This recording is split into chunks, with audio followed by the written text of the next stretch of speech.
We believe in one God, the Father, the Almighty, maker of heaven and earth, of all that is seen and unseen.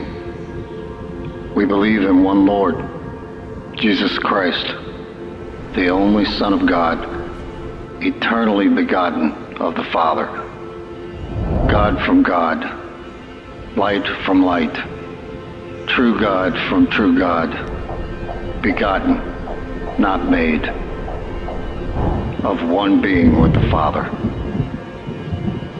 For us and for our salvation, He came down from heaven. By the power of the Holy Spirit, He was born of the Virgin Mary and became man. For our sake, He was crucified under Pontius Pilate. He suffered, died, and was buried.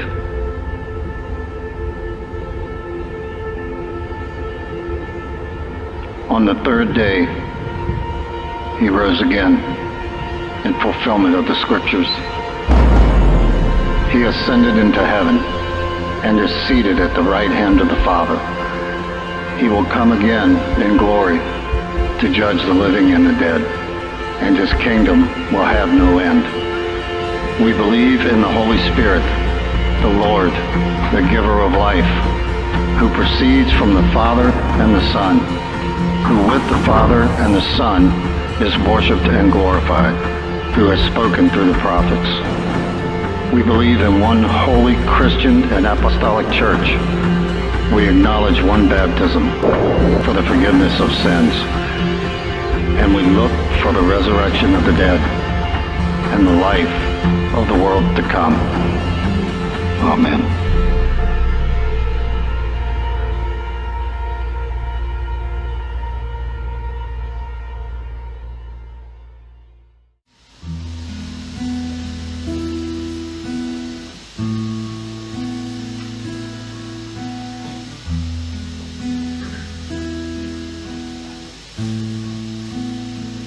주를 가까이 더욱 가까이 주님을 가까이 하니 내게 보기라 내 평생 소원은 내 평생 소원이 영원한 주의 나라 안에 사는 것. 처음부터 한번 고백합니다. 내 주를 가까이 내 주를 가까이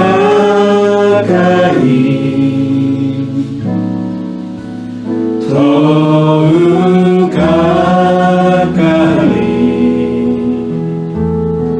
주님을 가까이 하니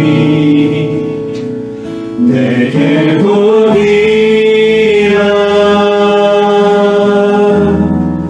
내 평생 소원이 내 평생 소원이 영원한 주의 나라 안에 사는 것. 내 주를 가까이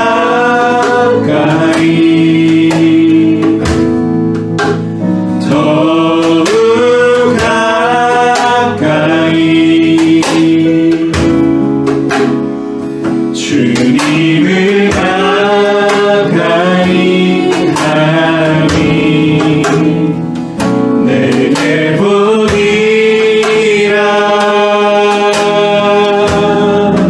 내 주를 가까이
You're the God of this city. You're the King of these people. You're the Lord of this nation. You are. You're the light in this darkness. You're the hope to the hopeless. You're the peace to the restless.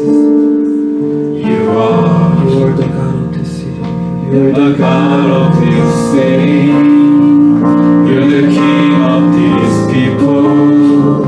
You're the Lord of this nation. You are. You're the light in this darkness.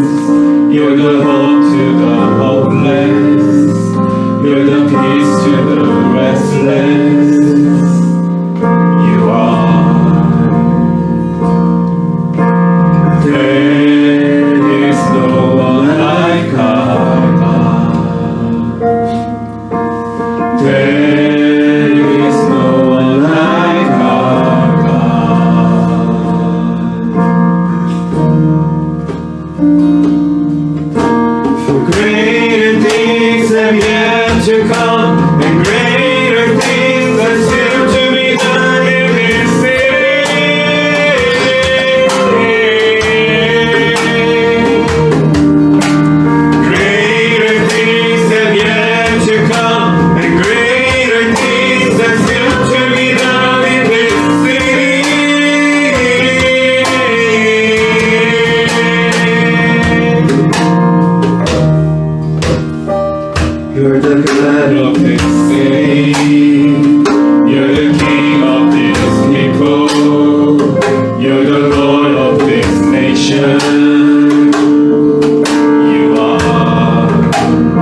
the God of this city.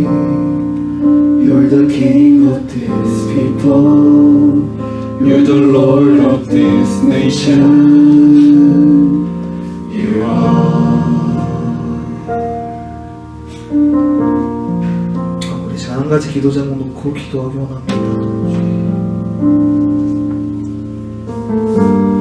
우리 시간 이 청년부 예배를 놓고 기도했으면 좋겠습니다. 주님, 우리 청년들이 주님을 가까이 하는 것이 내게 복임을 아는 그런 청년들이 되었으면 좋겠습니다. 주님, 아직 그 바쁜 일상 속에서도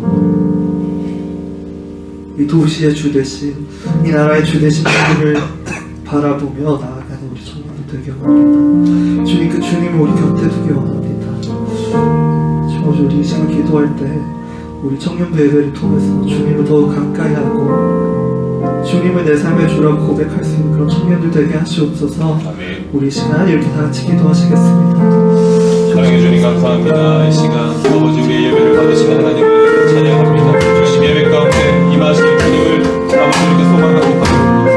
하나님 우리 온마음 청년부가 하나님 앞에 아버지 한 달에 한번 청년부의 예배로 아버지 주님 우리의 마음을 정하고 뜻을 정하고 아버지 시간과 아버지 우리의 모든 것들을 모아서 하나님 예배하는 이 시간 가운데 하나님 함께하여 주시고 하나님을 가까이 하고자 아버지 갈망함으로 주 앞에 나아가는 심령들을 하나님 들어주셔서 하나님 온전히 하나님께서 꼭 누리는 예배로 하나님 나아갈 수 있도록 하나님 인도하여 주시옵소서.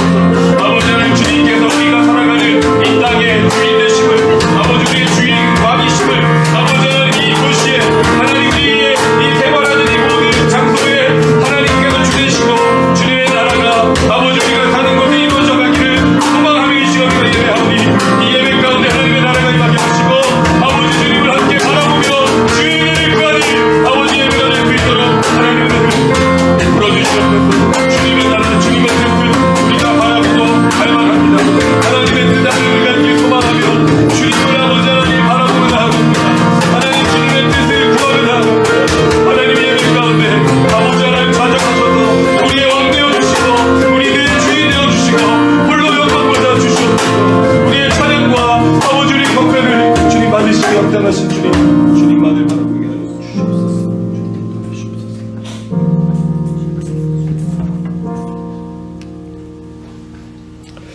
사랑과 은혜가 충만하신 하나님 감사합니다.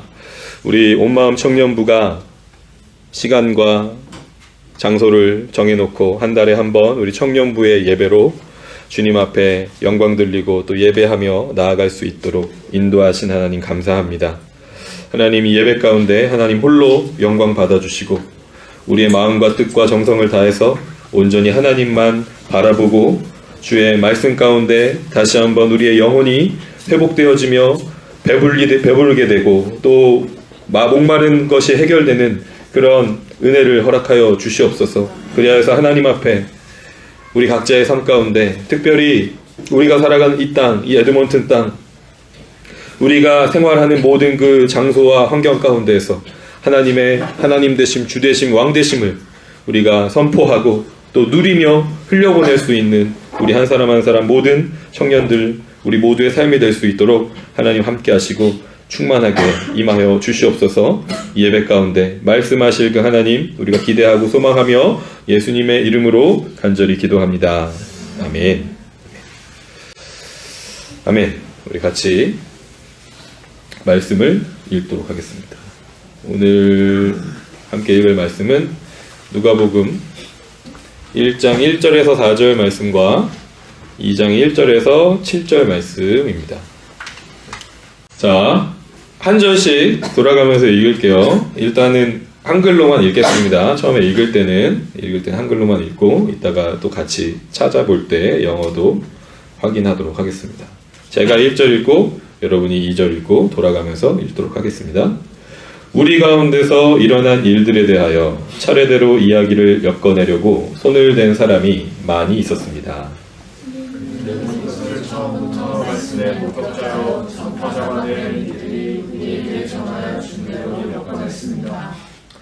그런데 존귀하신 데오빌로님, 나도 모든 것을 시초부터 정확하게 조사하여 보았으므로 가깝게 그것을 순서대로 써드리는 것이 좋겠다고 생각하였습니다.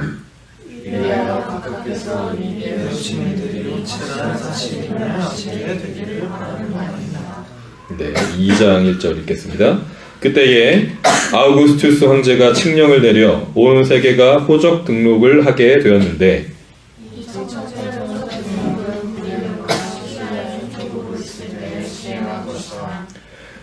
모든 사람이 호적 등록을 하러 저마다 자기 고향으로 갔다.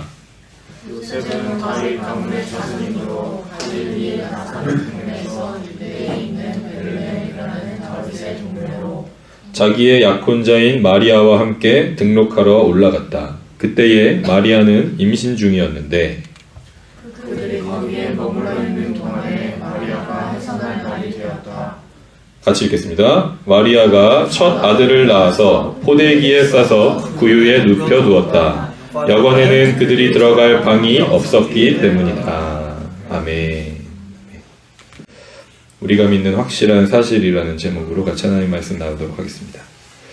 우리가 교회에 지금 함께 묵상하는 본문이 지난 여호수아 본문이 이제 맞춰지고 이제 누가복음을 시작을 했습니다. 그래서 이제 누가복음을 이번 2월달 그리고 3월달까지 진행해서 계속 나가게 될 텐데 그 누가복음의 첫 번째 1장, 2장에 있는 이 예수님의 출생에 대한 기록을 통해서 우리가 다시 한번 우리가 믿고 붙들어야 할 확실한 그 사실, 진리, 진실에 대해서 한번 마음 가운데 새기는 시간을 가지도록 하겠습니다. 여러분 일단 한번 누가복음에 대해서 한번 살펴볼게요. 여러분 뭐 누가복음에 대해서 많이 알고 계신 내용들도 있겠지만 아시는 내용이더라도 다시 한번 우리가 더블 체크하면서 가보도록 하겠습니다. 하나하나 차례대로. 누가복음은 누가 썼을까요? 누가복음은 누가가 썼습니다. 루크가 썼어요. 루크가 써서 보낸 책입니다. 누구에게 보냈습니까? 네, 그죠. 데오빌로에게 써서 보냈어요. 근데 누가가 데오빌로에게 누가복음을 첫 번째로 보냈고 이게 첫 번째 책이고 두 번째로 보낸 책이 뭐냐면 사도행전이에요. 그래서 누가는 우리가 이제 누가복음, 사도행전 그 사이에 요한복음이 있으니까 이게 시리즈라고 생각하지 못할 때가 있는데 사실은 루크가 누가복음을 첫 번째 글로 데오빌로에게 보낸 거고 거기에 이어지는 시리즈로 두 번째 편을 보낸 게 사도행전이라는 거예요. 1장 3절에 보면 이렇게 기록되어 있어요. 그런데 존귀하신 데오빌로님, 나도 모든 것을 시초부터 정확하게 조사하여 보았으므로 가깝게 그것을 순서대로 써드리는 것이 좋겠다고 생각하였습니다. 순서대로 지금 쓴 거예요. 그래서 첫 번째 보낸 게 예수님께서 이 땅에 오셔서 하신 일, 그리고 죽으셨다가 다시 부활하셔서 하늘로 올라가신 일까지 누가복음에서 쓴 거고 그 이후에 일어난 이 일에 대해서 교회가 세워지고 하나님의 나라가 복음이 어떻게 확장되어 갔는지에 대해서 쓴 게 사도행전이라는 거죠. 사도행전 1장 1, 2절에 똑같은 내용으로 데오빌로에게 내가 이거를 보내고 있습니다라고 기록을 하고 있다는 거예요. 그럼 여러분 데오빌로는 누구일까요? 데오빌로가 누군지는 사실은 정확하게 확인된 바는 없어요. 그래서 이 데오빌로가 실제로 있었던 인물인지 아닌지 우리는 알 수가 없어요. 근데 그 이름으로 우리가 생각해 볼 수 있는 사실들을 한번 생각을 해볼게요. 이 데오빌로라는 이름은 어떤 뜻이냐면, 그럼 여러분 철학을 영어로 뭐라고 하죠? 철학? 필로소피라고 하잖아요. 그죠? 필로소피라고 하는데 그 필로소피의 뜻이 뭐냐면 필로스가 사랑이란 뜻이고 소피는 소피아가 위스덤이란 뜻이거든요. 그래서 위스덤을 사랑하는 거가 철학이에요. 그러니까 그 지혜를 내가 구하는 거, 지혜를 사랑하는 거, 지혜를 얻기를 소망하는 게 철학이에요. 근데 그 데오빌로에도 필로가 들어가죠. 근데 이 필로의 대상이 다른 거예요. 그 필로의 대상이 뭐냐면 데오, 하나님. 그러니까 필로소피아는 지혜를 사랑하는 거고, 데오필로스는 하나님을 사랑하는 거예요. 그래서 이 사람의 이름의 뜻은 하나님을 사랑하는 사람, 또는 다르게는 하나님의 친구, 하나님을 가까이 하는 자. 우리가 아까 찬양했던 그 찬양의 가사처럼 하나님을 가까이 하길 원하는 자, 하나님을 사랑하길 원하는 자, 갈망하는 자 라는 뜻이에요. 그래서 이 데오빌로라는 사람의 이름을 통해서 우리가 알 수 있는 거는, 누가가 데오빌로라는 실존했을 수도 있고 실존하지 않았을 수도 있는 그 사람에게 이 누가복음을 써서 보냈어요. 그 얘기는 실제로 이 실존하는 사람에게 보낸 거일 수도 있고, 이 데오빌로라는 이름이 상징하는 크리스천들 아이덴티티를 갖고 있는 사람들에게 그 심볼을 가지고 보낸 책일 수도 있는 거예요. 그러니까 한 사람의 독자만을 위해서 쓴 걸 수도 있지만, 그 한 사람의 그 이름을 대표해서 하나님을 사랑하고자 하는 자, 하나님을 가까이 하고자 하는 자들에게 써서 보낸 책이라는 거예요. 그러니까 우리도 그 책의 독자가 되는 거죠. 시대를 뛰어넘어서, 장소를 뛰어넘어서.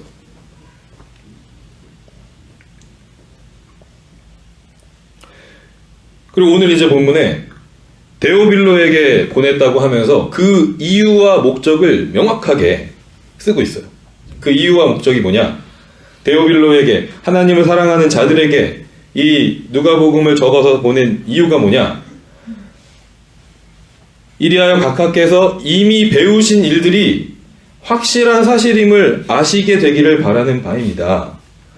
데오빌로라는 사람은 이미 예수님의 그 복음에 대해서 듣고 아는 게 있었어요.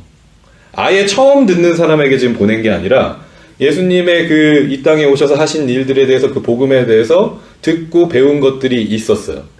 근데 이 예수님에 대한 증언들이 너무 중구난방으로 확인되지 않은 사실들도 섞여 있고, 잘못된 오해들을 일으킬 수 있을 만한 내용들도 그 당시에는 있었던 거예요. 아직 우리가 가지고 있는 4개의 복음서가 완전히 쓰여지지 않은 때이기 때문에, 정리되지 않은 때이기 때문에 크리스천들에게 그 복음이라는 메시지가 아직 완전하게 정리돼서 가지고 있지 않은 상태인 거예요. 그래서 그 이미 배우신 그 사실들에 대해서, 일들에 대해서 분명하고 확실하게 다시 한번 깨닫고 붙잡게 되기를 소망하는 마음으로 이 복음을 써서 보냅니다 라는 거예요. 그러니까 저와 여러분도 마찬가지죠. 이 땅을 우리가 살아갈 때, 우리가 교회를 다니고 크리스천으로 살아가지만 같은 교회인데도 다른 이야기들을 하는 것 같고, 그죠? 특별히 요즘에 이제 한국의 상황들이나 전 세계적인 상황들을 봤을 때, 교회는 교회인데 똑같은 교회라고 얘기하는데 얘기하는 게 너무 극단이 돼 있어요. 달라요. 주장하는 게 다르고 중요하게 생각하는 게 다른 것 같아요. 그런 상황을 우리도 지금, 우린 복음서가 있는데도 그러잖아요. 정리되어 있는 복음서를 가지고 있는데도 그 언더스탠딩이 다르고 거기에 대해서 오해하고 서로의 생각이 맞다고 얘기하는 시대잖아요. 그런 상황 속에서 분명하게 확실하게 붙잡아야 될 게 뭔지, 우리가 믿고 알아야 할 확실한 사실이 뭔지를 다시 한번 컨펌하기 위해서 이 책을 썼다는 거예요. 그 마음으로 우리가 이 누가복음을, 오늘 이 누가복음 1장 2장의 내용, 그리고 앞으로 또 계속해서 여러분들이 교회에서 설교를 듣고 나누게 될 그 복음의 기록들을 통해서 분명한 사실이 무엇인지를 깨달아가는 시간이 되면 좋겠어요. 오늘은 딱 2가지만 우리가 살펴볼 거예요. 2가지만. 이 1장과 2장에서 2가지만 살펴볼 거예요. 우리가 확실하게 붙잡고 알아야 할 사실. 여기서 우리라는 거는 데오빌로예요.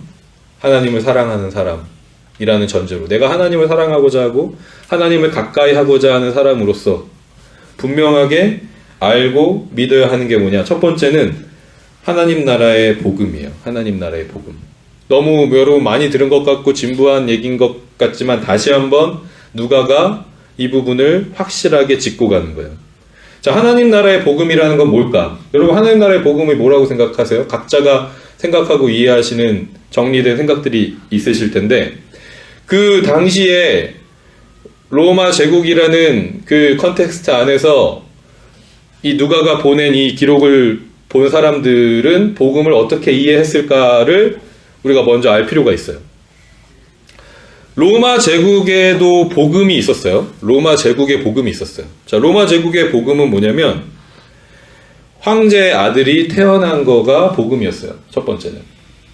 자, 황제의 아들이 태어났다. 그 얘기는 뭐냐면 이 황제가 죽어도 다음 황제로 그 황제의 아들을 세울 수 있다. 그 황제의 통치가 계속 이어진다. 라는 걸 개런티 해주는 거잖아요. 그죠? 그래서 황제의 아들이 태어났다는 건 모든 그 제국에 good 뉴스로 전달됐어요.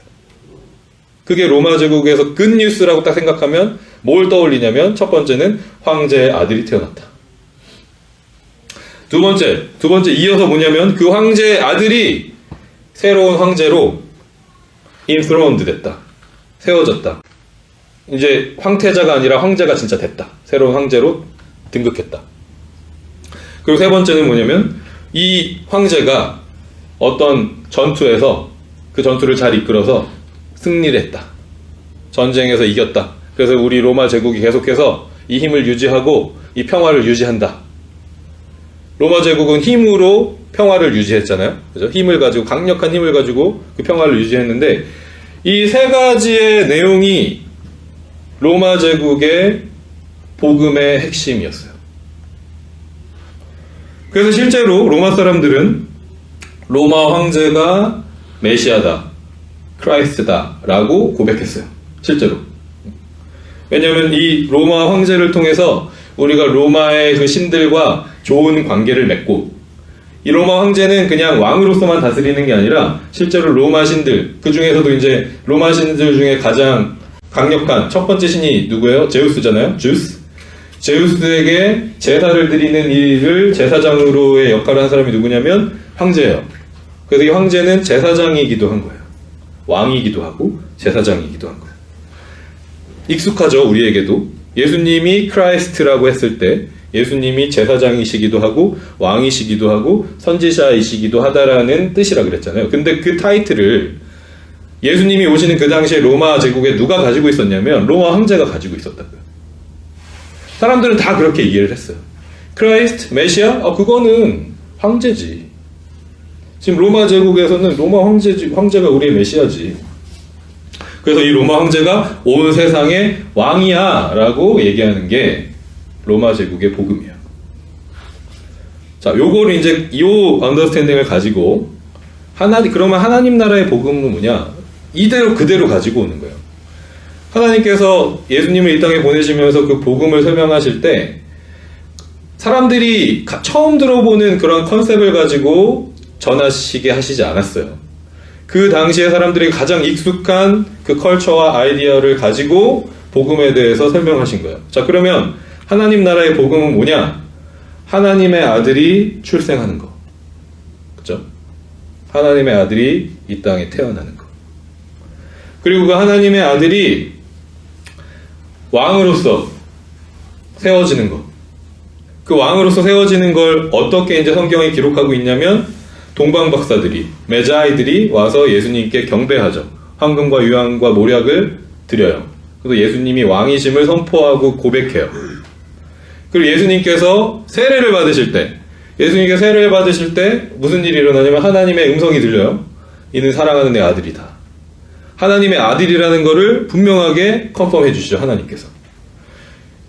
그러니까 하나님의 아들이 하나님의 왕의 권세를 가지고 이 땅에 오셨다는 걸 선포하는 거. 그게 복음이라는 거예요. 그리고 이 하나님의 아들이 그 영적인 싸움에서 승리하시는 거. 어떻게요? 크루시픽션, 십자가에서 죽으시는 것과 다시 살아나시는 걸 통해서 승리하시는 거. 그래서 이 세 가지가 하나님 나라의 복음의 핵심이에요. 로마 제국의 복음의 그 스트럭처를 그대로 가지고 온 거예요. 그래서 로마 황제가 아니라 예수님이 메시아야. 그리스도야. 예수님이 완전한 제사장이고 예수님이 완전한 왕이고 예수님이 완전한 선지자야. 라고 하는 게 하나님 나라의 복음이에요. 이걸 이제 누가가 어떻게 컨펌을 해주고 있냐면 누가복음 1장에서 우리가 읽지 않았지만 4절 이후에 어떤 내용이 이어지냐면 천사 가브리엘이 나타나서 세례 요한의 아빠 스가랴라는 사람에게 나타나는 장면이 나와요. 근데 이 스가랴는 직업이 뭐냐면 제사장이에요. 제사장이에요. 그리고 그 스가랴 아내 엘리사벳, 우리에게 너무 익숙한 이름 엘리자베스. 이 엘리자베스는 어느 그 출신이냐면 아론 자손 출신이에요. 아론 자손 출신이라는 건 마찬가지로 제사장이라는 얘기예요. 그죠? The tribe of Levi.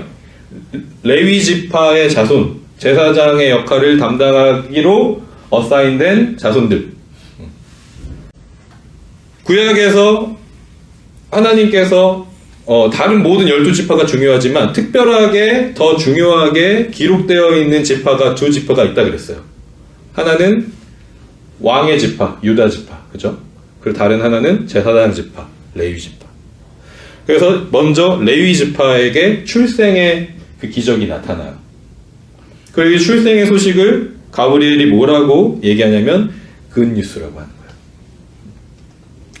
로마 황제의 출생이 굿뉴스가 아니라 하나님께서 택하신 너희 이스라엘의 레위 지파에 절대로 아이가 생길 수 없었던 상황이었는데 기적적으로 아이가 출생하게 되는 그 사건, 그것이 굿뉴스라고 지금 전달하고 있는 거예요. 그리고 이 아이가 이후에 하나님께서 약속하신 그 그리스도 메시아가 나타나실 길을 예비할 아이가 될 것이다 라고 그 메시지를 이어가고 있는 거예요. 그리고 나서 2장에 또 나타나요. 2장에 천사 가브리엘 또 나타나요. 누구에게 나타나냐면 목자들에게 나타나요. 목자들에게 나타나서 소식을 또 전해요. 어떤 소식을 전하냐면 구주가 나신다, 왕이 나신다, 메시아가 나신다. 출생에 대한 이야기. 다시 한번 얘기했지만 그 당시 사람들에게는 로마 황제의 아들의 출생이 굿뉴스였어요. 굿뉴스의 시작이었어요. 그런데 예수님이 이 땅에 오셨다, 출생하셨다, 구주가 태어나신다. 하나님 나라의 복음은 로마의 복음과 달라. 로마 황제의 아들이 태어나는 게 복음이 아니라 하나님의 아들이 출생하는 게 복음이야 라고 선포하는 것으로 이 누가복음을 시작한다는 거예요. 아까도 얘기했지만 로마는 힘으로 이 땅을 다스리고 평화를 유지했죠. 그래서 그걸 우리가 뭐라고 얘기하냐면 팍스 로마나라고 해요. 그죠? 팍스 로마나. 근데 그 팍스 로마나가 영원하지 않았잖아요. 그죠?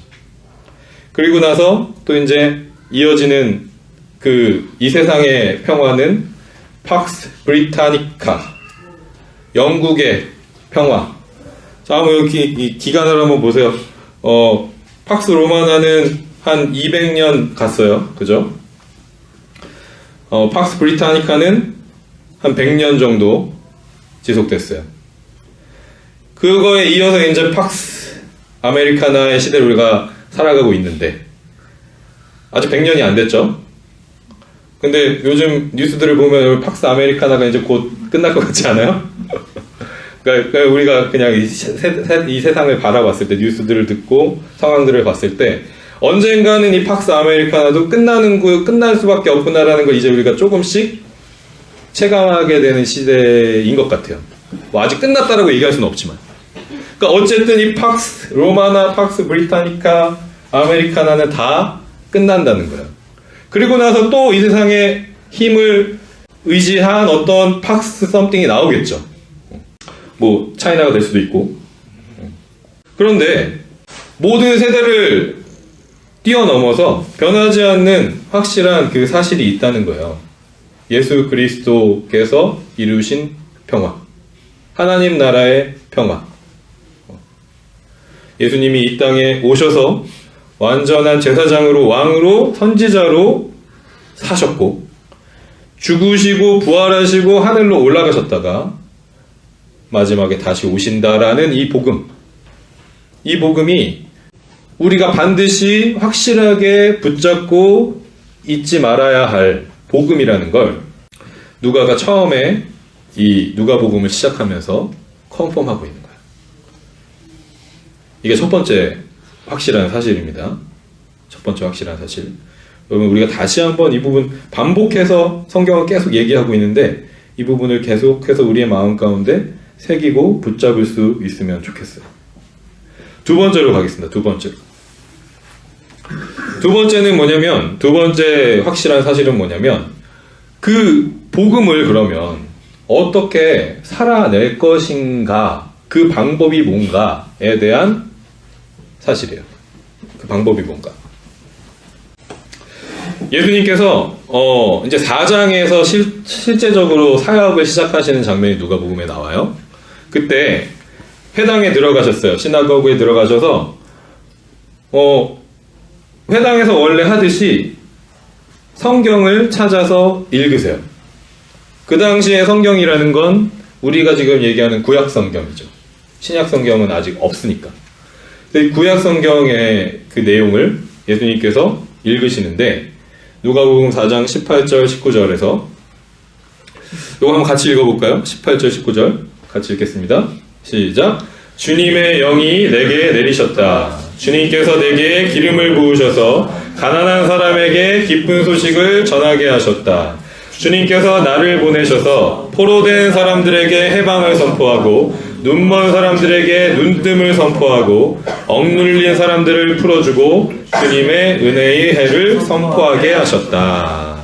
아멘. 자, 이게 어떤 성경을 예수님이 코테이션 하신 거라고요? 아이자야 61, 1, 2. 네. 아이자야 61 다들 좋아하잖아요, 그죠? 찬양팀. 아이자야 61의 그 첫 번째 시작의 말씀이에요. 아이자야 61이 이 정신을 가지고 찬양팀을 구성하고 활동을 하고 있는 건데, 예수님께서 처음 복음을 전파하시기 시작할 때 인용하셨던 구절이에요. 여기서 이제 중요한 건, 누가가 관심을 가지고 있는 건 뭐냐면, 복음은 누구에게 선포되느냐? 가난한 자들에게 선포된다는 거예요. 가난한 자들.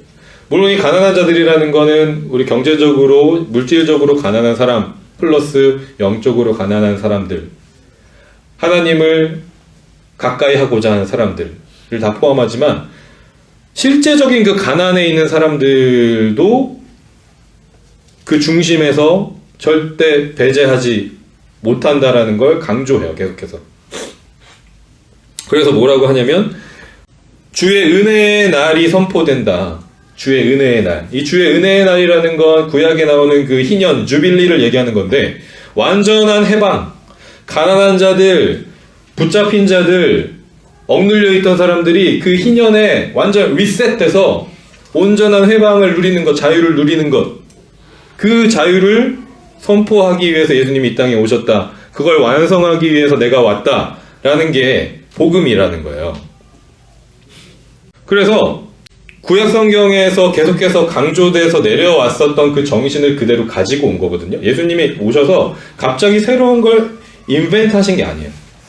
하나님께서 예수 그리스도 하나님의 아들을 이 땅에 보내셔서 하나님께서 이미 구약 때부터 약속하셨던 그 약속, 하나님의 백성들에게 맡겨놨지만 하나님의 백성들이 온전하게 성취하지 못했었던 그 하나님의 나라의 통치, 그것을 하나님의 아들을 통해서 완성하기 위해 이 땅에 보내셨다는 거예요. 근데 하나님께서 그 구약에서 계속해서 하나님의 나라를 이룬다는 그 부분에 가장 기초적인 우리의 프랙티스로 주셨던 게 뭐냐? hospitality예요. 하나님의 나라, 하나님의 그 공의, 하나님의 정의를 이루기 위해서 너희 하나님의 백성들은 다른 멀리 있는 어떤 실천을 하려고 하지 말고 hospitality를 프랙티스해라. 제공해라. 누구에게? 고아와 과부와 나그네들, 도움이 필요한 자들, 이웃들에게 그 부분을 행해라. 여기서부터 하나님의 나라를 온전하게 하는 것이 시작된다. 근데 이스라엘 백성들이 실패했어요. 완전히 실패했어요. 이 부분을.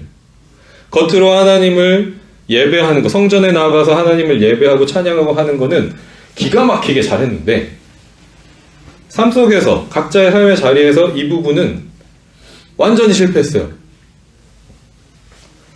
부자는 계속 자기들이 부자가 되기 위해서 삶을 살아갔고, 소외된 사람들 나몰라라 했고, 케어하지 않고 돌보지 않았어요.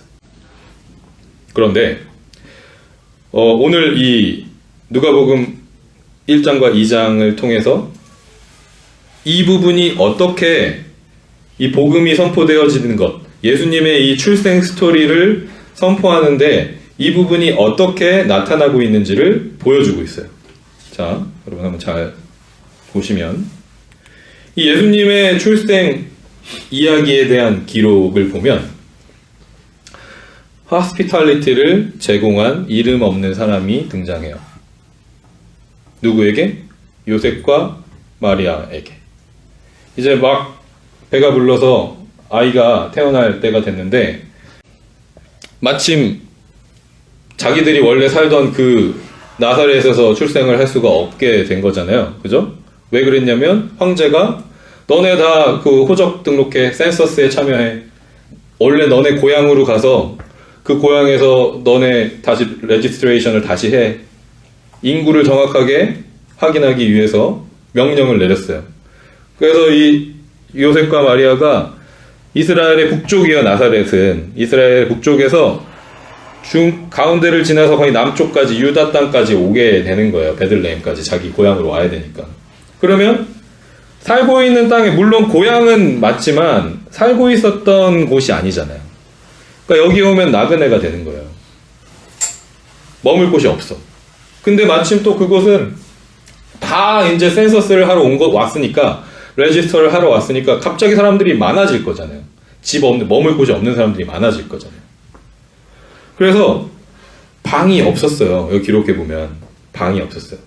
근데 이제 여기 보면 이제 우리 한글 번역에 보면 여관에는 그들이 들어갈 방이 없었기 때문이다라고 돼 있는데 영어에는 뭐라고 돼 있어요? Because there was no guest room available for them이라고 돼 있죠. 이 게스트룸이 어떤 커머셜 숙소의 룸이 아니에요. 원래는. 그림을 보여드릴게요.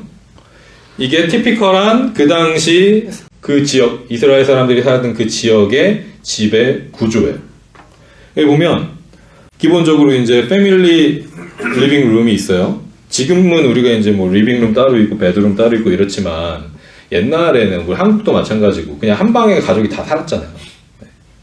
뭐 그 옆에 바로 부엌 있고 다 그렇게 살잖아요. 그러니까 여기 보면 패밀리 리빙룸이 있고 그 옆에는 가장 이제 그 가족에게 어떻게 보면 중요한 재산, 경제적인 수단, 가축들을 돌볼 수 있는 스테이블이 있어요. 마구간이 있어요.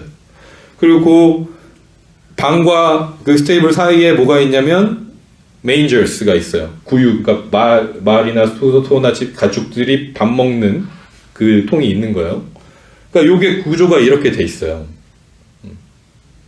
근데 이제 이런 집의 형태도 있고 또 어떤 집의 형태가 있냐면 게스트룸이 갖춰져 있는, 그러니까 요건 이제 투베드룸인 거죠. 아까는 이제 원베드룸이고 투베드룸인 거예요. 투베드룸. 그러니까 투베드룸의 옆에 이제 따로 이제 문이 따로 있는 게스트룸이 어태치되어 있는 구조인 거예요. 옛날에 우리나라에도 이제 사랑방 이런 게 있었어요. 사랑방. 그 자기들이 이제 주인들이 쓰는 방이 아니라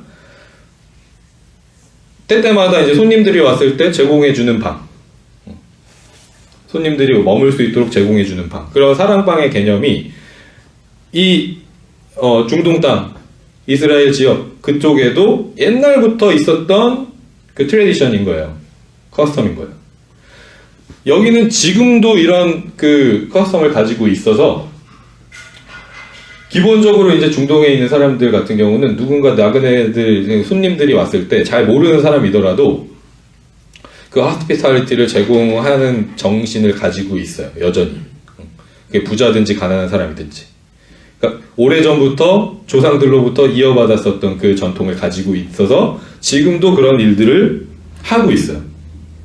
그래서 오늘 이제 우리가 읽었었던 그 누가복음 2장의 그 말씀에 방이 없었다라는 것은 어떤 거냐면 이 게스트룸조차도 다 이미 찬 거예요. 그 베들레헴 지역에 너무 많은 사람들이 왔기 때문에 조셉과 메리가 도착했을 때 그 게스트룸을 내어줄 수 있는 상황이 아니었던 거예요. 그래서 어떤 일이 일어난 거냐면 게스트룸은 이미 찼지만 자기가 머무는 그 패밀리룸, 그 패밀리룸에 스테이 할 수 있도록 허락한 누군가가 있었던 거예요. 그러니까 메인저가 있는 거예요, 거기에.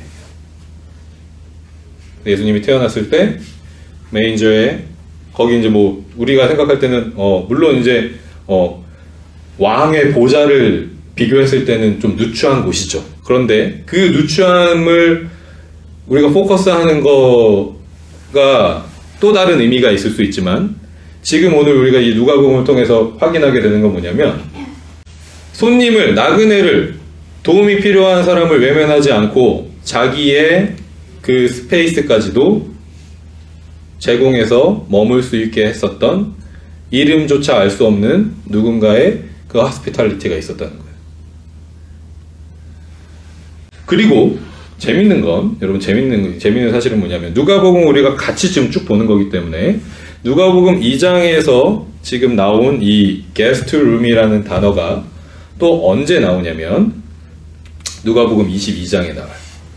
누가복음 22장에 게스트룸이라는 단어가 다시 한번 나오는데 우리 같이 한번 읽어볼게요. 누가복음 23절, 제가 한 절, 여러분이 한 절 돌아가면서 읽겠습니다. 6월절 양을 잡아야 하는 무교절 날이 왔다. 예수께서 베드로와 요한을 부르시며 말씀하셨다. 가서 우리가 먹을 수 있게 6월절을 준비하여라. 그들이 예수께 말하였다. 어디에다 준비하기를 바라십니까? 예수께서 대답하셨다. 너희가 성 안으로 들어가면 너희를 메고 오는 사람을 만날 것이니 그가 들어가는 집으로 따라가거라. 그리고 그 집 주인에게 말하기를 선생님께서 당신에게 말씀하시기를 내가 내 제자들과 함께 유월절 음식을 먹을 그 방이 어디에 있느냐 하고 하십니다 하여라. 그러면 그 사람은 자기가 큰 다락방을 너희에게 보여줄 것이니 너희는 거기에다 준비를 하라. 같이 읽겠습니다. 그들이 가서 보니 예수께서 말씀하신 그대로였다. 그리하여 그들은 유월절을 준비하였다. 아멘. 자, 여러분 여기에서 우리 한글에는 이제 그 방이 어디 있느냐라고 돼 있는데 영어에는 또 뭐라고 돼 있어요? The guest room이라고 돼 있죠. 같은 단어예요. 예수님께서 출생하실 때 그 이름을 모르는 누군가가 집주인이 제공했었던 그 게스트룸이 없어서 자기의 방을 제공했을 때 썼던 그 게스트룸. 그리고 여기 누가복음 22장에 또 등장하는 6월절 디너를, 서퍼를 준비하기 위해서 찾으셨던 그 방도 게스트룸. 우리가 이 말씀을 읽을 때 예수님 되게 좀 무리한 요구를 갑자기 그냥 하신 거 아닌가? 안면도 없는 사람한테 가서 우리 6월절 밥 저녁 식사 해야 되니까 방 하나 내놓으십시오 이렇게 한 거잖아요. 시킨 거잖아요, 제자들한테. 근데 이제 다시 한번 생각해 보세요. 예수님과 제자들은 이 예루살렘 출신이 아니잖아요, 그죠? 나사렛에서 주로 활동을 하다가 예수님께서 이제 마지막에 십자가 달리실 때 예루살렘으로 온 거예요. 스트레인저스인 거예요. 다른 지역에서 와서 머물 곳이 없는 사람들인 거예요.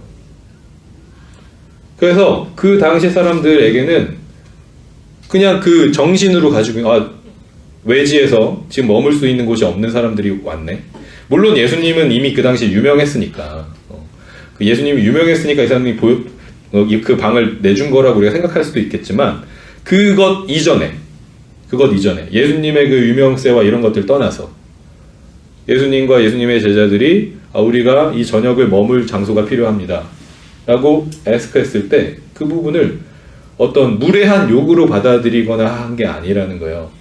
마땅히 내가 하스피탈리티를 제공해야 된다라고 받아들였기 때문에 이렇게 자연스럽게 진행이 된 거죠.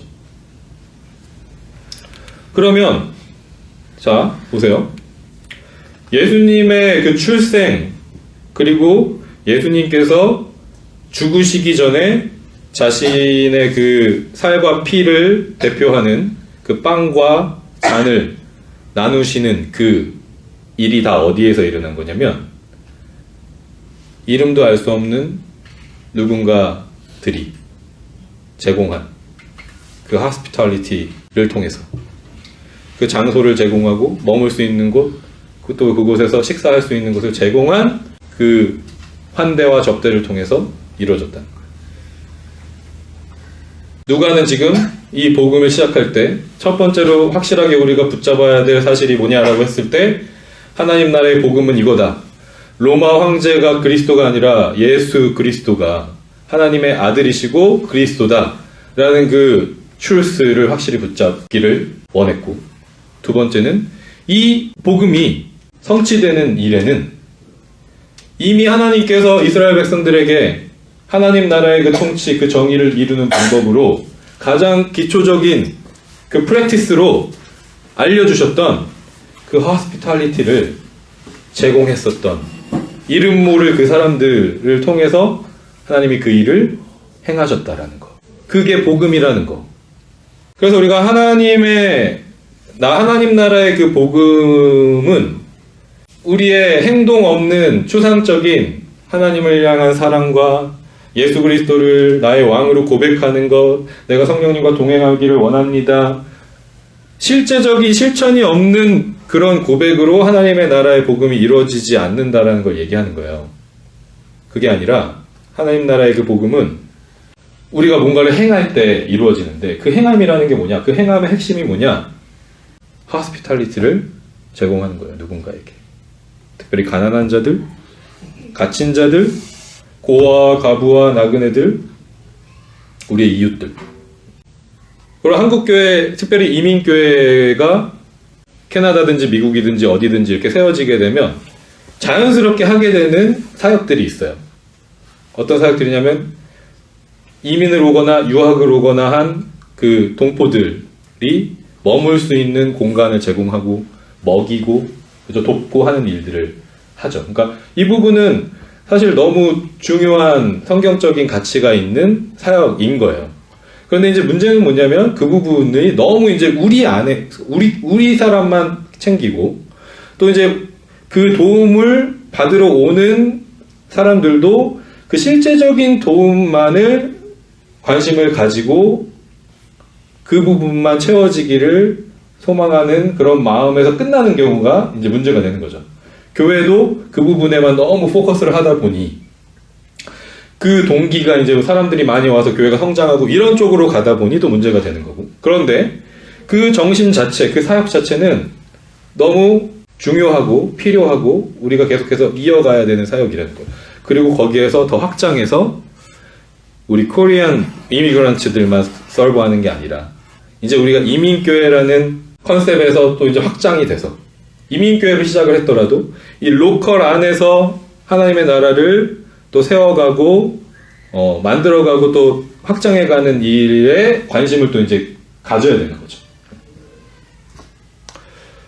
그런 의미에서 우리가 이제 청년부에서 YSS라는 단체를 선교지로 작년에 정해서 어떤 부분을 우리가 감당할 수 있을지 고민하면서 이제 작년 1년을 왔어요. 그렇죠?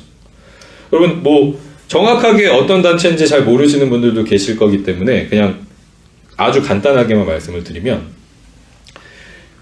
이 YESS라는 이 단어는 여기 써 있는 것처럼 Youth Empowerment and Support Services라고 되어 있는데, 이 에드먼튼 지역 안에 유스들이나 영 어덜츠들 중에서 도움이 필요한 사람들이 있어요.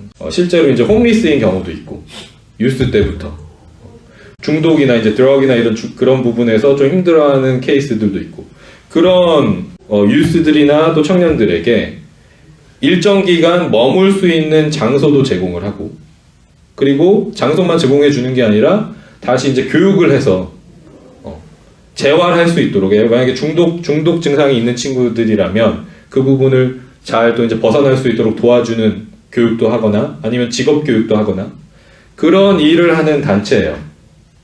그러니까 실제적으로 이 hospitality를 제공하고 있는 단체인 거예요. 도움이 필요한 사람들에게.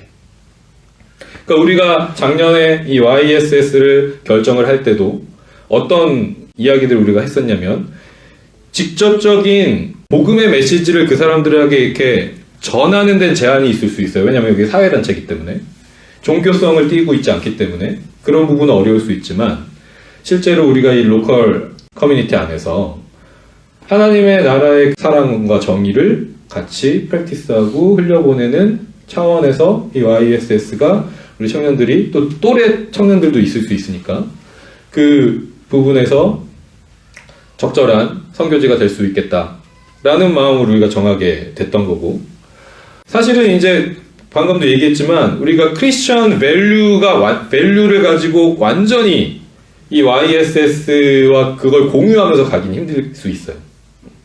우리랑 어느 정도 또 생각이 다른 부분들, 접근의 방법이 다른 부분들도 있겠지만 그럼에도 불구하고 우리 청년 공동체가, 우리 오마음 청년부가 이런 부분에 관심을 가지고 또 실제로 프랙티스하고자 계획을 하고 진행을 하고 하는 부분이 이 누가복음에서도 이야기하고 있는 그 복음을 우리가 확실히 붙잡고 이 복음을 어떻게 살아낼 수 있는지, 실제로 우리가 어떤 프랙티스를 할 수 있는지에 대한 하나의 답이 될 수 있다는 거죠. 그런데 이제 이 부분을 우리가 진행하면서도 분명하게 이제 다시 한번 확인해야 될 부분이 있어요. 지금까지 다 한 이야기지만 다시 한번 정리를 이제 할게요.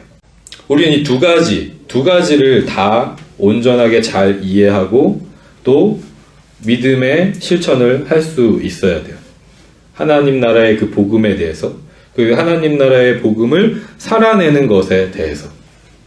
자, 어떤 의미인 거냐면, 만약에 우리가 하나님 나라의 복음에만 너무 치우쳐서 포커스를 하게 되면 어떤 커뮤니티가 되냐면, 이게 우리 청년부 공동체뿐만 아니라 교회를 우리 얘기했을 때를 얘기하는 거예요. Salvation Oriented Community가 돼요. 이게 어떤 의미냐면 개인적인 그 영적인 구원에 포커스한 공동체가 된다는 거예요. 교회 안에서 모이고 그 안에서 복음을 이렇게 전하고 가르치고 하는 일에만 포커스가 되는 거예요. 그래서 보통 어떤 이제 방향성을 가지게 되냐면 개인적인 그런 만족, 개인적인 성취를 더 중요하게 생각하고 추구하게 돼요. 그러다 보면 이제 교회 공동체가 그걸 어떻게 그러면 메저링 할 수 있냐면 사람이 많아지는 걸로밖에 메저링을 할 수가 없는 거예요. 그래서 양적으로 교회가 늘어나는 게 교회가 잘 되는 거다라고 오해를 하게 돼요. 그러다 보면 자연스럽게 교회가 어떤 방향으로 흘러가냐면 사업체가 돼요. 비즈니스처럼 돼요. 그리고 교회에 오는 사람들은 어떤 방향으로 가게 되냐면 소비자가 돼요. 그 종교 서비스를 제공받는 소비자로 머물게 되는 방향으로 가는 경우가 많다는 거예요. 이게 그냥 그 복음이라는 부분을 너무 이제 축소해서 교회 안에 나의 구원, 우리 공동체의 구원에만 포커스를 하게 되면 이렇게 가게 된다는 거예요. 그런데 이제 반대로 두 번째, 어떻게 살아내느냐, 복음을 어떻게 살아내느냐에 대한 거에 너무 또 포커스를 하게 되면 어떻게 되냐면, 이거 이제 섬기는 것에 서비스 오리엔티드 커뮤니티가 되는 건데, 이렇게 되면 요거는 이제 소셜 셀베이션으로 가요. 퍼스널 셀베이션이 아니라 소셜 셀베이션으로 가는데, 사회적인 구원을 추구하는 거예요. 그러면 교회가 어떤 방향으로 흘러가게 되냐면, 사회 운동을 주도하는 공동체가 돼요. 그러다 보면 이제 교회라는 특정한 아이덴티티가 있어야 되는데 그것보다 체리티 오거나이제이션으로 더 가깝게 흘러가게 되는 모습들이 또 나타나요. 그리고 그런 모습들이 또 어떻게 반영이 되냐면 하나님께서 약속하신 그 영원한 하나님의 나라에 대한 소망보다 이 땅에서 잘 먹고 잘 살게 너무 중요하고 너무 필요한 부분인데 거기에만 또 너무 포커스하게 만들어가요.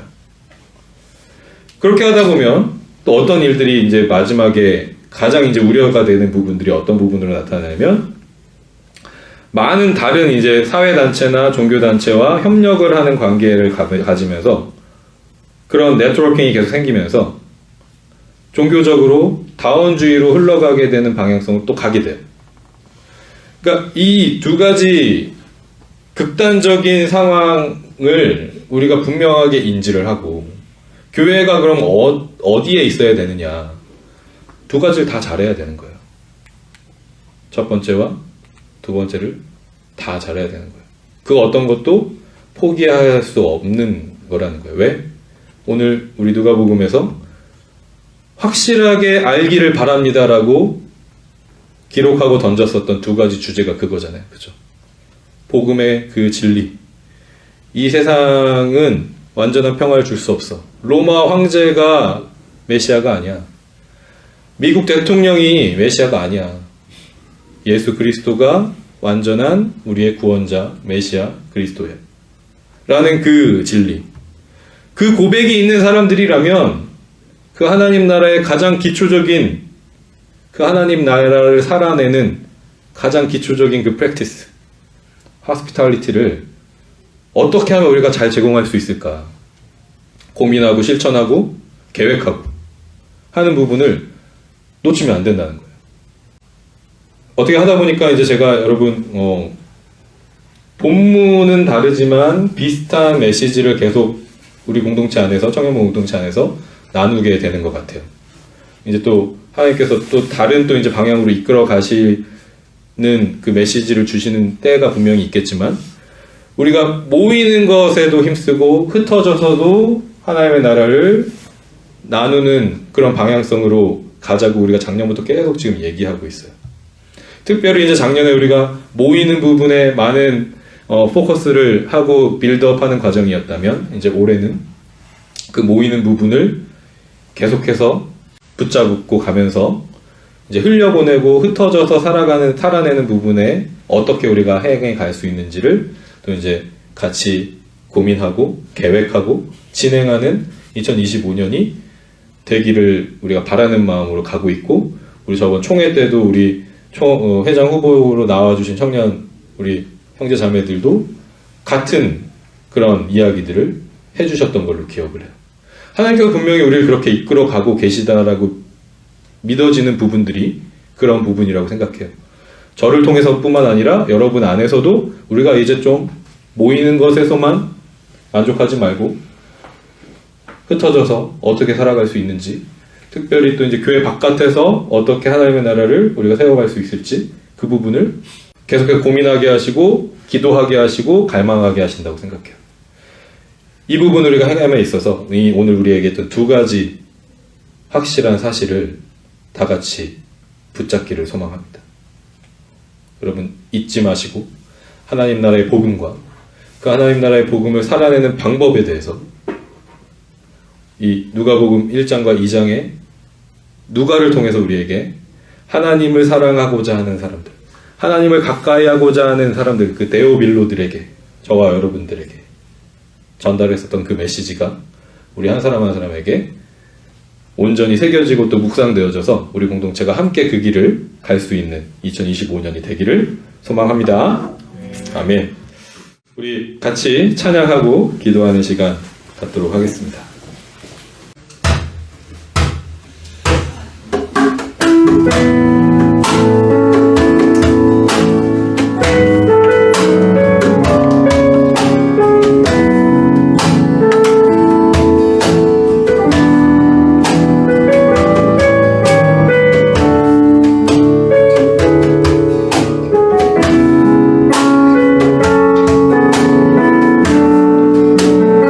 복음 자체가 되셔서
찬양 받으시길 이름 경배합니다.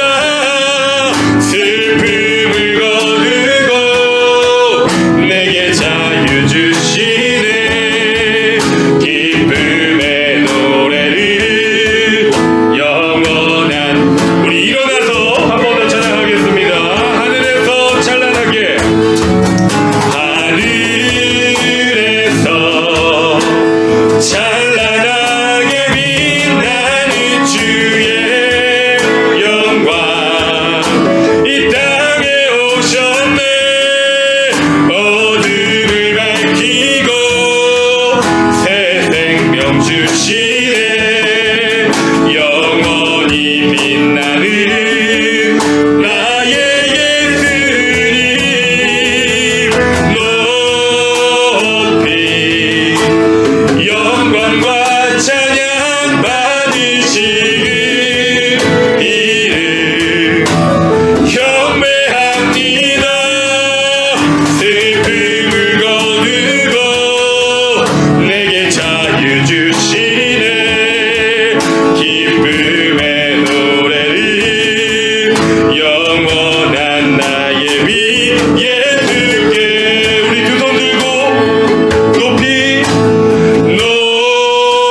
높이 영광과 찬양 받으시길 이름 경배합니다. 슬픔을 거두고 내게 자유 주시네. 기쁨의 노래를 영원한 나의 빛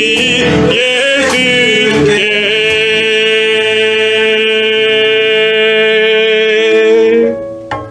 아멘. 이 시간 우리 같이 한번 기도하겠습니다. 먼저 기도할 때 하나님 오늘 말씀을 통해서 우리가 다시 한번 하나님 나라의 복음을 붙잡고 우리 마음 가운데 새깁니다. 그 기쁜 소식, 좋은 소식이 나의 삶에, 우리 공동체에 정말 기쁘고 좋은 소식으로 이 시간 누려지고 믿어지고 받아들여지기를 간절히 소망합니다.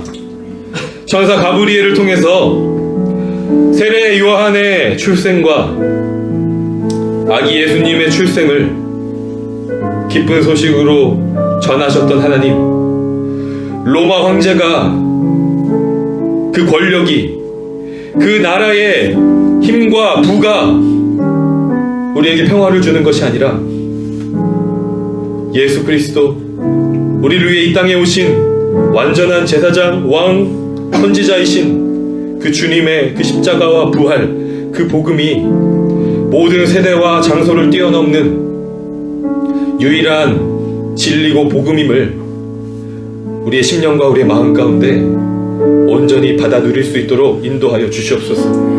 그 좋은 소식을 확실한 사실로, 확실한 진리로 붙잡는 아버지 우리 온마음 청년부 한 영혼 아버지 우리 형제 자매들 되길 소망합니다. 이 자리 함께 예배하는 우리 모두에게 그 복음의 기쁨을 충만하게 허락하여 주시옵소서. 하나님 그 감사함을, 그 감격을 다시 한번 우리에게 부어 주시옵소서. 그래서 이 세상의 여러 가지 소리 가운데 우리가 흔들리지 않고 그 복음 붙잡고 나아갈 수 있는 우리 온마음 청년부, 우리 공동체 한 영혼들 될 수 있도록 인도하여 주시옵소서. 이제 우리 자신과 우리 서로 지체들을 위해서 그 복음을 붙잡는 인생 되길 소망하며 함께 먼저 기도하겠습니다. 하나님 아버지 감사합니다. 이 시간 우리 가운데 하나님 좌정하셔서 하나님 우리에게 왕으로 찾아와 주셔서 하나님 우리에게 말씀하여 주셔서 다시 한번 하나님 그 복음을 붙잡을 수 있도록 하나님 인도해 주신 것 감사합니다. 아버지 하나님 이 세상의 모든 것들을 아버지 하나님 붙잡고 있는 것 같은 아버지 로마 황제가 하나님 이 땅의 권력자가 이 땅의 아버지 하나님 그 가치들이 아버지 힘과 부가 아버지 하나님 영원한 아버지 평화가 될 수 없음을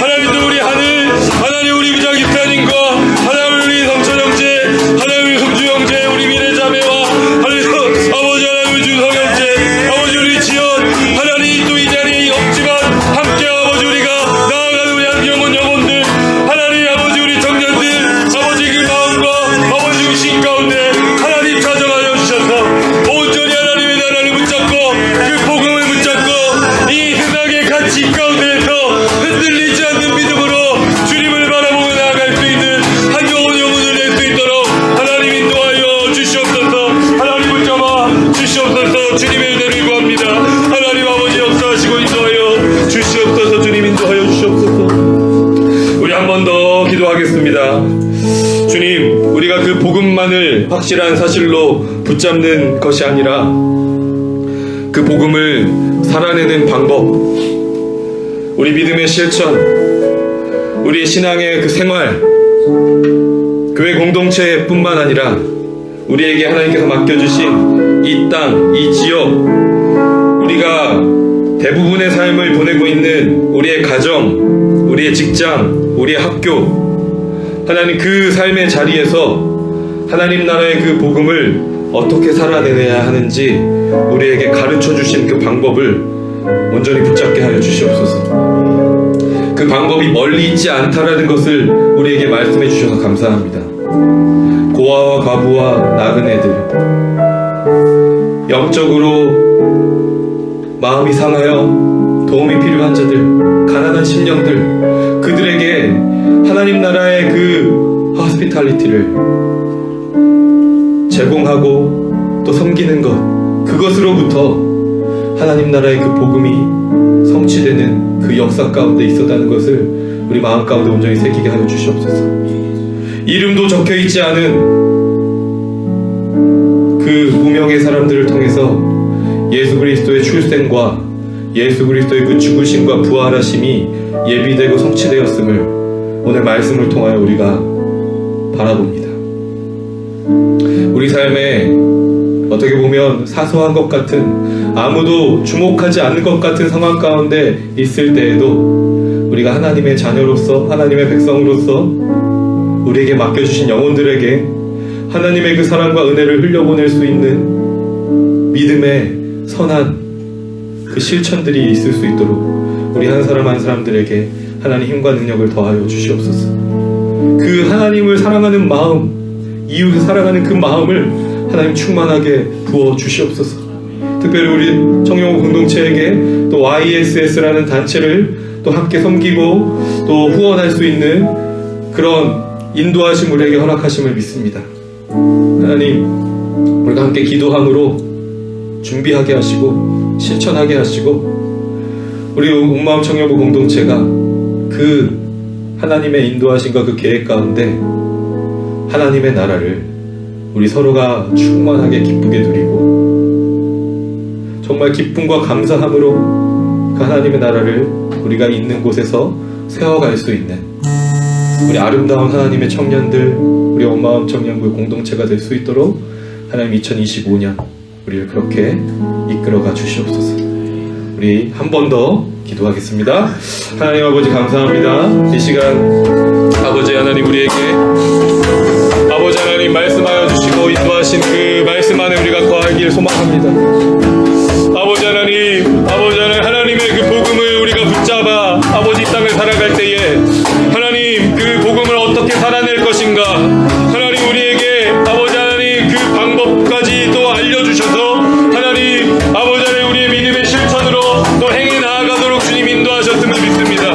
하나님 우리에게 하나님 아버지 하나님 하나님의 자녀로서 하나님 나라의 백성으로서 하나님 가난한 자, 아버지 도움이 필요한 자, 아버지 영적으로 아버지 무너져 있는 자들, 하나님 아버지 하나님 고아와 과부와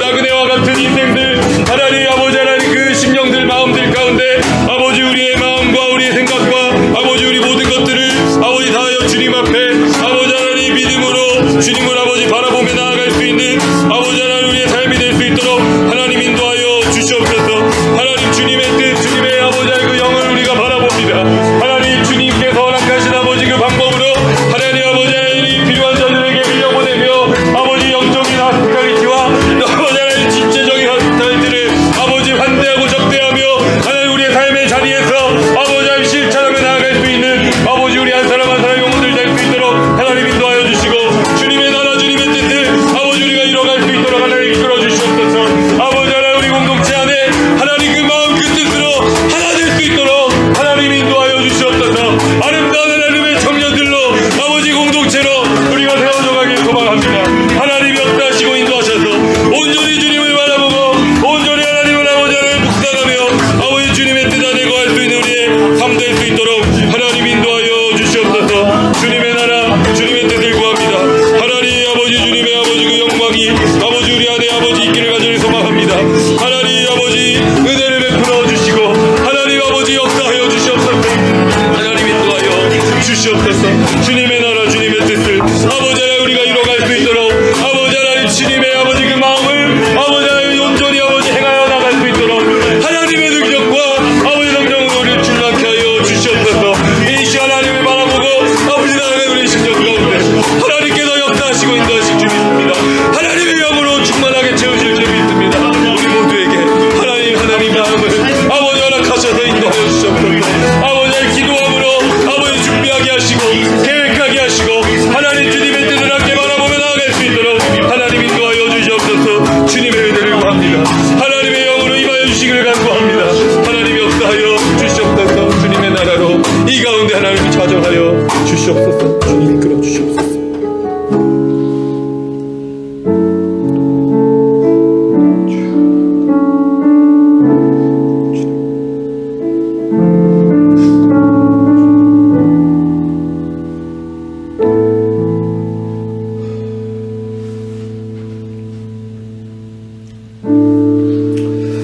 반주를 좀 계속 해주시고 잠시 우리 조용한 가운데 여러분이 하나님이 주시는 마음을 좀 들어보는 시간을 가지면 좋을 것 같아요. 조용히 우리의 고백을 쏟아냈다면 이 시간에 여러분 조용히 하나님의 그 십자가, 예수 그리스도의 십자가와 부활을 바라보면서 하나님이 주시는 마음이 있다면 한번 들어보는 시간이 되면 좋겠습니다. 반주 계속 해주시고 잠시 그런 시간을 갖도록 하겠습니다.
사랑이 많으신 하나님 아버지 감사합니다. 오늘 우리 예배 가운데 좌정하셔서 영광 받으시고 찬양 받으시는 주님, 하나님의 말씀, 그 하나님의 마음이 우리의 심령 안에 하나님께서 주신 그 음성으로 또 메시지로 우리 가운데 새겨지게 하시는 줄 믿습니다. 하나님, 오늘 예배를 통해서 우리에게 주신 그 마음들을 우리가 함께 모아서 하나님께서 허락하신 이 공동체 안에 또 우리에게 맡겨주신 그 삶의 터전에 하나님 나라의 복음과 그 능력을 온전히 나타내고 또 흘려보낼 수 있는, 무엇보다 그 복음을 누릴 수 있고 그 누림 가운데 기쁨과 감사로 삶으로 실천해 갈 수 있는 우리 사랑하는 우리 아름다운 온마음 청년부 한 영혼 우리 우리 지체들 다 될 수 있도록 하나님 은혜를 베풀어 주시옵소서. 예수 그리스도의 이름으로 간절히 기도합니다. 아멘. 우리 주기도문으로 예배를 마치겠습니다. 하늘에 계신 우리 아버지, 아버지의 이름을 거룩하게 하시며 아버지의 나라가 오게 하시며 아버지의 뜻이 하늘에서와 같이 땅에서도 이루어지게 하소서. 오늘 우리에게 일용할 양식을 주시고 오늘 우리가 우리에게 잘못한 사람을 용서하여 준 것 같이 우리 죄를 용서하여 주시고 우리를 시험에 빠지지 않게 하시고 악에서 구하소서. 나라와 권능과 영광이 영원히 아버지의 것입니다. 아멘.